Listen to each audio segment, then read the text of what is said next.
Girl, tignan mo naman.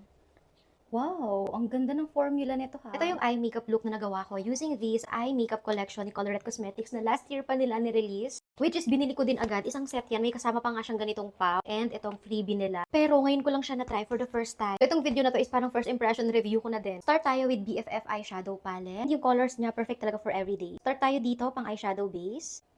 And then, gagamitin ko tong middle colored. Wow, ang ganda ng formula nito ha. Very blendable. Tapos, ayan ang ganda agad ng lapat niya sa mata ko. And then, this darker shade para sa outer part ng mata. Kahit konti lang ilagay ko, ang ganda. Very pigmented siya. Lagyan ko na rin yung lower eyes ko. And next, gamitin natin ito pang highlight. Next, gel liner in the shade Coal. And then, let's see kung pigmented siya. And grabe, sobrang pigmented. Ang ganda din ng formula ha. Okay, dahan-dahan lang dahil very pigmented siya. Kailangan dito sobrang gaan lang ng kamay mo. Super smooth siya. Ito yung difference ng with and without. Medyo makapal yung gawa ko dito kaya pinantay ko na lang sila. Kasi girl, tignan mo naman. Hindi na para burahin ko pa at ulitin kasi grabe. Ayan long lasting talaga siya.